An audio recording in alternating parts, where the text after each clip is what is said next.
Hey folks, we got some Panther platform pre-purchase programming coming at you on this episode. Stay tuned.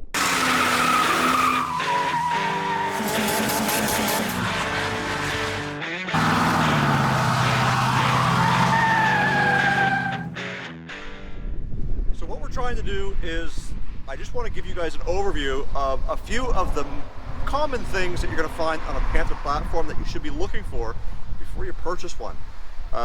So before we get into this video, if you haven't already got your Olde Carr Guy t-shirt, head on down to my Spreadshirt store, which is the first link in the description box below, and pick up one for yourself. There's other t-shirts there as well.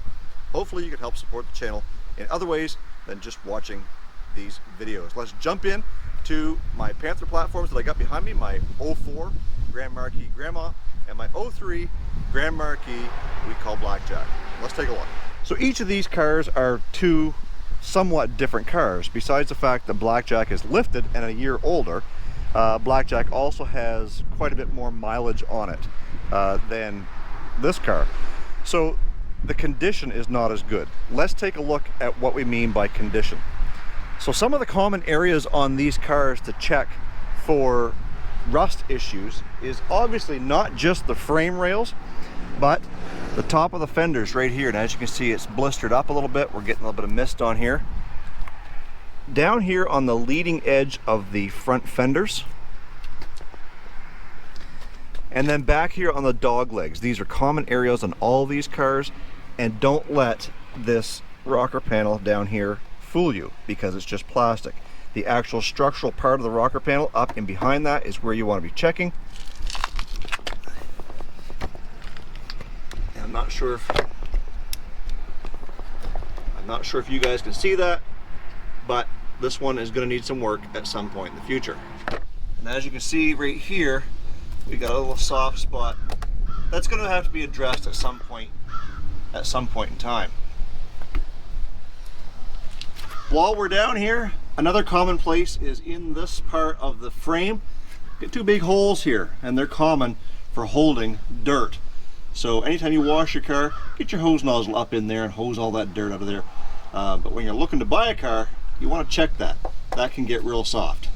And as we come over to Grandma here, you know, there's no surprise that the leading edge here, without a mud flap to protect it, is a little bit rusty where the paint is chipping off. Now when I first bought this car 2 years ago, I fixed all this once upon a time with the color match paint, and I'm going to be doing it again in an upcoming episode. Come back here to the dog leg, same thing. This was fixed once before, but it's going to have to be done again, and this time I've got some protective film to go over it so that it doesn't catch the leading edge. The other thing to keep in mind with these Panther platforms is Ford didn't have really good paint back in the early 2000s. Let me show you. So here's a recent spot that I had noticed where the paint is peeling up around this piece of window trim on the back window. But you can also see up in here, same thing has happened. Of course, you get a little bit of surface rust, and then where it's peeling up in there. Also on the leading edge of the doors, the front doors, you'll see where the paint has been hitting up against the weather stripping and starting to peel off, and it's no different here on Grandma. It's doing it there as well as up here on this edge. So if you think you can get by or get past all the bodywork and you know, the chipped paint and the little rust bubbles and stuff like that, okay. Well, now we're going to move into some mechanical stuff, which, if you're not mechanically inclined, might scare you away from buying one of these cars.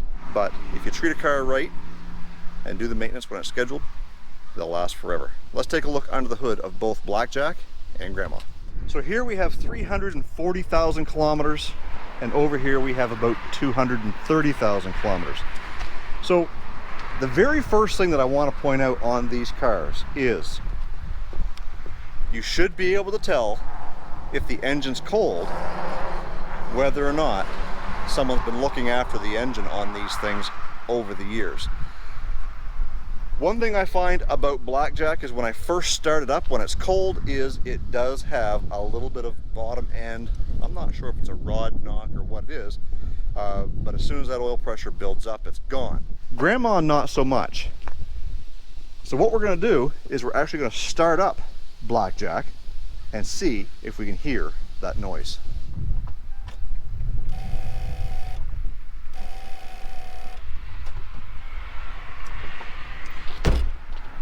It won't start with a dead battery.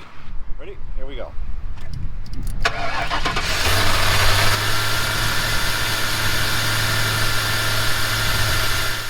So I'm not sure if you heard it there on Blackjack. Let's start up Grandma and see if we can hear anything on it.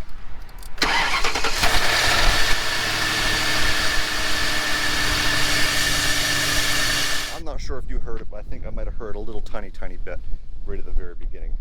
So as we move on under the hood of these Panther platform cars, a couple of common things you want to be looking out for is intake manifold leaks, therefore antifreeze, because these 4.6s were common for the intakes, not just on these two valves, but with the Mustangs as well. So let me show you one of the places you can look to see if there's any antifreeze leaking. You should be able to smell it because it's a sweet smell, but let's take a look. So the easiest place to check is right down in this little valley, right behind this little belt guard or whatever the heck it is. But right down in there, if it's going to leak, there should be a puddle of antifreeze, and you should be able to smell it down there as well.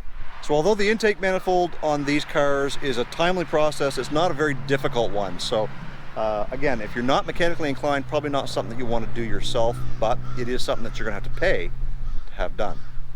Let's take a look at the second thing. So another thing to look for as well as listen for is the snapping noise coming from the exhaust manifolds. Now this exhaust manifold is showing some signs of rust right down in there, and I anticipate having to do this one at some point. We already did the passenger side when we first bought the car. And if we come over here and we look at Blackjack, the passenger side looks like it's been done, but the driver's side, well, it's looking pretty crusty. And one last thing while we're under the hood here is always you're going to check the oil, but you're also going to want to check the transmission fluid. These cars have been known to have a few transmission problems if they have not been maintained. And the easiest way to tell if they've been maintained or not is while it's running, you want to check the fluid and make sure it doesn't smell burnt or look burnt. So it should be an orangey red type color and not brown. On old Blackjack here, she's looking a little bit dark and smells, well, okay. But on Grandma, she's good and red and smells just like transmission fluid is supposed to smell. Now the reason why I know that this car has been serviced is because when I bought the car, it had the service records that came with it.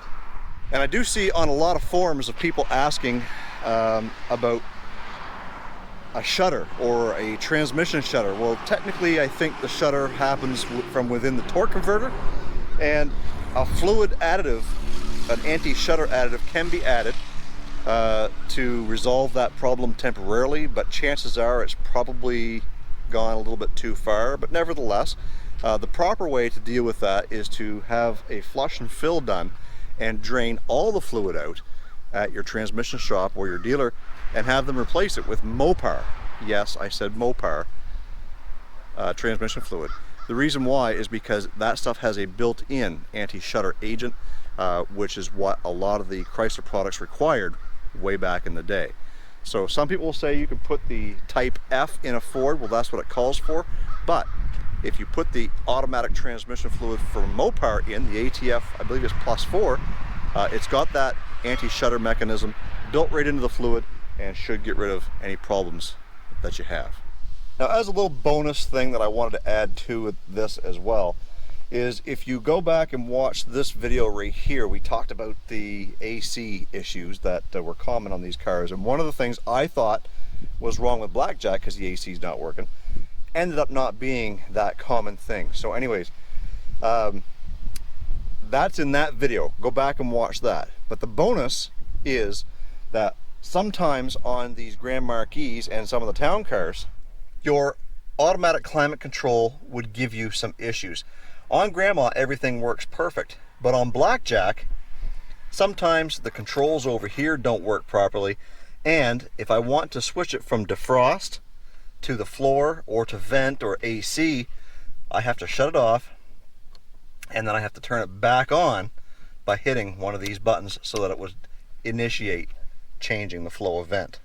But sometimes you can get lucky enough by finding another one of these at a scrapyard and swap it out, and everything is a-okay. So guys, if you're like me and you're crazy enough to want to own not one, but two of these Panther platforms, these are some of the things that when you're out there looking at them that you can check, that's non-invasive to the person who's selling it, but also may save you some bucks down the road. I hope this is a guide that points you in the right direction. Of course, I didn't cover everything to look for in a used car because I've done other videos on that.